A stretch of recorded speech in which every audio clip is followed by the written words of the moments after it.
नमस्कार मोर प्रिय दर्शक बंधुगण थंबनेल तो आपण माने निश्चित भाव में देखि सारी जो मु लिखी जे 3 सेप्टेम्बर 2025 ठारू कली जुगर राजा राहु महाराज जाग्रत होगाकू जाउछन मिथुन राशि लोकंक पाई तो से 18 मई रु कुंभ राशि प्रवेश कर सारी किंतु वृद्धकारक अवस्था से पर्यंत फलाफल दे पारिले नाही। तेबे 3 सेप्टेम्बर रु जेतेबेले राहु 23 डिग्री वक्र गति रे गति करने आरंभ करेंगे से आपण जीवन में निश्चित भाव में एक बड़ परिवर्तन आने को जाउछ। कारण आपण निज आखिरे मध्य देखिछंती जे जेतेबेले ये मीन राशि रे रहितिले सही समय रे आपण निज जीवन में बहुत गुड़िए नकारात्मक दृष्टिकोण देखि सारिछंती। सेटा कार्यक्षेत्र रे हो ताहा आर्थिक दृष्टिकोण रे हो जनसाधारण समर्थन विषय रे हो किंबा भौतिक सुख रे मध्य हो केवल बड़ बड़ क्षति ही होउथला। राहु महाराज मीन राशि रे समय रे आपण एही समस्त परिस्थिति गुड़िक देखा पाइले 18 मई रु से आपण भाग्य स्थान को आसीछंती। तथापि जेतेबेले 3 सेप्टेम्बर रु वृद्धावस्था कारक पर्याय रु वक्र गति रे 23 डिग्री रु जेमिति डिग्री वृद्धि पाइबा आरंभ हेबो सेतेबेले राहु महाराज एही स्थिति आपण एक बहुत सुंदर रूप में लाभ प्रदान करे। एमिति तो राहु महाराज स्थिति समस्तंक पाई भल बोली विवेचना करा जाए नाही, किंतु मिथुन राशि लोकंक पाई जेहेतु राहु महाराज कुंभ राशि रे वर्तमान अछंती जहा तांकर सबुठारु प्रिय राशि एवं आपणकर भाग्यर घर मध्य सेटा तेणु सही स्थान रे थिबा जोगु राहु महाराज एही वर्षर शेष 4 मास एवं समग्र परवर्ती वर्ष आपणक पाई प्रचंड सफलतार संभावना सृष्टि करबा को जाउछन। तेबे एहा द्वारा आपण केउ सब बड़ परिवर्तन गुड़िक देखा पाइबे से सबु गोटी गोटी करी वर्तमान बुझंती। प्रथम स्थिति रे राहु महाराज डिग्री अनुसार शक्तिशाली हवा सहित से 3 सेप्टेम्बर रु सक्रिय मध्य हवा को जाउछंती। तेणु सर्वप्रथम जो भाग्यर सपोर्ट एपर्यंत आपणक पाई काम करुनथिला ताहा आपणको बहुत सुंदर लाभ देवा आरंभ करिवो। जदि आपण विदेश यात्रा सहित जड़ित कोनोसी काम करबा को योजना करूछंती तबे आपण एथिरु बहुत लाभ पाइबे। एहा सहित जदि आपण निजर पितांक स्वास्थ्य रे कोनोसी उन्नति किंबा आपणक पितांक सहित बुझामणा संबंधी समस्या देखिबा को पाउथिले तेरे से गुड़िक समाप्त हो जीवो। राहु महाराज मध्य देवगुरु बृहस्पति भली 3टी दृष्टि रही है। से जोठारे बसी थांती सेठारु से पंचम घर सप्तम घर एवं नवम घर को दृष्टि दियंती। यही परिस्थिति रे तांकर पंचम दृष्टि आपणकर लग्न उपरे पड़ुछि। तेबे लग्न कौन होता है बंधुगण, यह हेउछि जने व्यक्तिर व्यक्तित्व आचरण चिंताधारा चरित्र प्रकृति ए समस्त दिगर स्थिति लग्न रु ही देखा जाय थाए। आपण एपर्यंत जो नकारात्मक दृष्टिकोण रे केवल विफलता ही देखिछंती, नकारात्मक स्थिति उभा हेउतिला जिनिस गुड़िक विपर्यस्त हेउतिला आपणकर आत्मविश्वास रो लेवल भांगी जाइतिला, किंतु वर्तमान कली जुगर एही राजांक दृष्टि लग्न उपरे पड़िबा को जाउछि बा लग्न उपरे पड़िबो। तेबे राहु बहुत चतुर मनर खेलाड़ी अटंती बंधुगण। यह आपण माने मध्य समस्त जानिथिबे। आहुरी मध्य यहाँ छलियाग्रह मध्य कहा जाए एवं जेतेबेले एही चतुर प्रवृत्ति आपणकर व्यक्तित्व रे मिसिजिव सेतेबेले आपणकर आचरण चिंताधारा चरित्र प्रकृति एही समस्त स्थितिर चिंता करिवार शैली एक संपूर्ण भिन्न दृष्टिकोण ग्रहण करिवो। आपण भाबिबे जे मु मोर काम किपरि करिबि केउ कार्य कले मते लाभ मिलिबो आउ मध्य से आपणकर व्यक्तित्व रे साम दाम दंड भेदटु आरंभ करी प्रत्येक प्रकार नीतिर ज्ञान सृष्टि करिबो।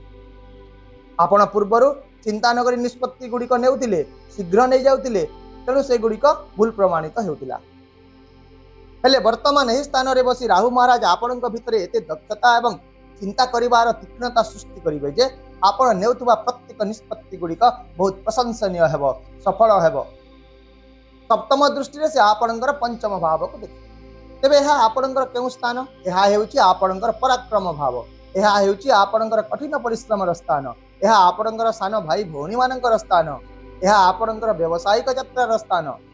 जेतेबेले राहु महाराज दृष्टि यही स्थान गुड़िक पड़े सर्वप्रथम से आपण को कठिन परिश्रम करिवार क्षमता प्रदान करुवार देखा से आपण को विशेष भाव में साहसी करिथांती। आपण मन में दृढ़ भावना आसीबो। आपण भाबिबे जे मु आपण कहिबे जे मु एबे केवल भाबिबी नाही बा चिंता करिबी नाही बरं ताहा निश्चित भाव रे करिकि देखैबी। मु झाड़ा बुहा परिश्रम करी हेले मोर स्वप्न गुड़ी को मु निश्चित भाव में पूरण करी। मु जहा करबा को चाहूची माने मु ताहा करिकि ही देखैबी। एही प्रकार भावना क्षमता एवं साहस प्रचुर परिमाण में राहु महाराज आपको प्रदान करने को जाउछन। आउ मध्य से सान भाई भौणी सहित संपर्क स्थिति को उन्नत करेंगे। जदि आपण व्यावसायिक यात्रा जाती तेबे से आपण को से बहुत लाभ देवे एवं तांकर नवम दृष्टि सहित से आपणकर पंचम घर को मध्य देखिए, जहाँ आपण सबुठारु गुरुत्वपूर्ण पाठ होता है अंश होता है। अतीत बड़ बड़ क्षतिर परिस्थिति सृष्टि होता, किंतु जेतेबेले राहु महाराज पंचम घरे दृष्टि देवे आपण निश्चित भाव में परिवर्तन देखिए। तेबे यही स्थान कौन होता है? यह हेउची हठात लाभर स्थान। जुआ लटेरी शेयर बजार जड़े व्यक्ति को जो बड़ लाभ मिले ताहा यही स्थान ही देखा जाता है। आउ मध्य यह हेउची शिक्षार स्थान, यह बुद्धि चतुरतार स्थान, यह आपणकर स्मृतिर स्थान, यह आपणकर प्रेम संपर्क प्रेमर स्थान, यह पिलामानंकर स्थान एवं यह आपणकर पेटर स्थान मध्य। जेतेबेले राहु महाराज पवित्र दृष्टि यही स्थान को जाए सर्वप्रथम से आपण हठात लाभर सुजोग गुड़िक बहुत भल परिस्थिति सृष्टि करती। जदि आपण जने मिथुन राशि छात्र छात्री तेबे आपण शिक्षा दृष्टि बहुत भल लाभ पाइबे। जदि आपण जने मिथुन राशि पिता माता एवं आपण निजर पिलार भविष्य कैरियर सहित जड़ित चिंतार स्थितिर सम्मुखीन होउचंती से आपण मध्य एथिरु मुक्ति देवे। राहु महाराज आपण को आपणकर बुद्धिमता एवं चतुरता आधार रे समाज परिवार एवं कर्म क्षेत्र में निश्चित भाव में सफलता किपरि हासिल करिवे ताहार ज्ञान आपण को प्रदान करिवे। जदि आपण पेट संबंध किछि रोग एसिडिटी गैस्ट्रिक पाचन समस्या भली समस्यार सम्मुखीन होउचंती से आपण को एथिरु मध्य मुक्ति प्रदान करिवे।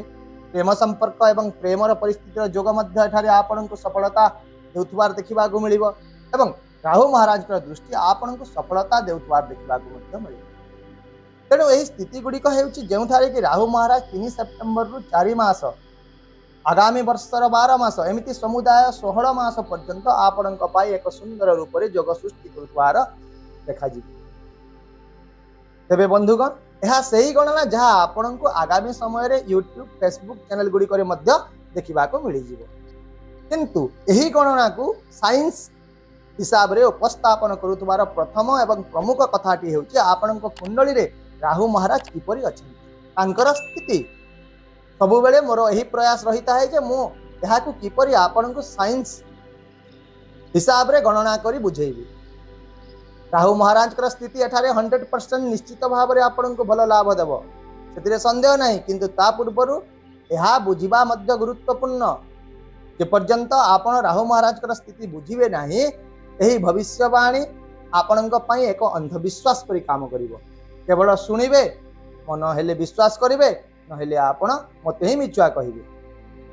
हेले जेते बेले आपण निजर कुंडली रे राहुंकर स्थिति बुझी जिवे ना सेते बेले आपण स्पष्ट भाव में जानि परिबे जे राहु महाराज का गोचर मो पई भल रहिबो ना खराब रहिबो। तेणु एठारे आपण निजर कुंडली जांच करिवार टिके कष्ट करंतु। आपण निजर कुंडली बा जातक खोलंतु, निजर लग्न भाव गणना आरंभ करंतु। लग्न भाव किपरि जानि परिबे? आपण कुंडली रे जेउठी ल लेखा होईची बा च लेखा होईची सेही स्थान रु आपण गणना आरंभ करंतु। लग्न स्थान रु राहु महाराज आपण कुंडली रो षष्ठ घरे अष्टम घरे एवं द्वादश घरे रहिबा उचित नुह। षष्ठ अष्टम द्वादश घरे से आपण को अशुभ फलाफल देबा को बाध्य होइथांती। यह सहित देखंतु आपण कुंडली रे जेउठारे अष्टम एवं नवम संख्या लेखा जाइछि सेठी मध्य राहु नथिबा उचित, कारण अष्टम एवं नवम घर हेउछि बिच्छा एवं धनु राशि। तेणु एठी राहु रहितिले नीच एवं दुर्बल बोली विवेचना करा जाय एवं फल मध्य दुर्बल होइताय। यह व्यतीत यदि शनि मध्य षष्ठ अष्टम किंबा द्वादश घर थांती तेबे राहुंकर शक्ति ह्रास पाई। किंतु जदि राहु आपण कुंडली रे यही सब अशुभ स्थान रे नाहंती एवं शनि मध्य शुभ स्थिति रे अछंती तेबे आपण लेखिकी रखंतु जे 3 सेप्टेम्बर रु एही वर्षर बाकी थिबा 4 मास एवं परवर्ती वर्षर 12 मास यही समय राहु महाराज आपण को बहुत सुंदर फलाफल देवा को जाउछंती। एवं यह एपरि एक समय हेबो जे आज पर्यंत आपण तो केवल कलिजुगर राजांक विषय रे सुनिछंती जे आपण को रंकरु राजा करि पारंती बोली, किंतु आपण ताहा देखि नहांती। हेले वर्तमान आपण ताहा निज जीवन रे देखिबा को पाई यह मो ग्यारंटी सह कहिबी। एबे आसंतु किछि प्रतिकार विषय रे आलोचना करि नेबा। ग्रह गुड़िक अनुकूल हो कि प्रतिकूल प्रतिकार सर्वदा आम एक सुरक्षा कवच परि काम करिथाए। तेबे प्रत्येक संध्यारे ओं रांग राहवे नमः यही मंत्र गोटे माला जप करंतु। आपणकर शोइबा स्थान रे गदी तले एक मयूर पर रखंतु। यह सहित आपण कोठरीर दक्षिण पश्चिम कोण रे एक काच पात्र रे 7 खंड संधव लुण रखंतु एवं यहाकू प्रति मासरे थरे चेंज करंतु। यह सहित शनिदेवंक मंत्र मध्य जप करंतु कारण राहु शनिंक राशि रे रहिचंती एवं शनिंक खुशी राहुंक फल को आहुरी बहु गुण वृद्धि करिवे। तेबे प्रिय दर्शक बंधुगण सेप्टेम्बर 3, 2025 रु राहु महाराज उदय मिथुन राशि लोकंक पाई एक जीवन परिवर्तनकारी समय। आशा करुच्ची आपण माने मो द्वारा दिया यही सूचना को निश्चित भाव में पसंद करेंगे। जदि वीडियो एवं मोर बुझाइबार शैली को पसंद करिसेंती तेबे निश्चित भाव में वीडियो टी को लाइक कर दियंतु, शेयर कर दियंतु एवं आपणकर मूल्यवान मतामत कमेंट करी आमको जणांतु। ता सहित चैनल को जदि प्रथम थर पई देखुचंती तेबे सब्सक्राइब निहाती करि दियंतु। ताहेले आसंता काली आउ एक नूतन सूचना वीडियो सहित मु पुणी थरी आपणकर सम्मुख रे उपस्थित हेबी। से पर्यंत विदाय दियंतु, खुशी रे रहंतु। नमस्कार, जय जगन्नाथ।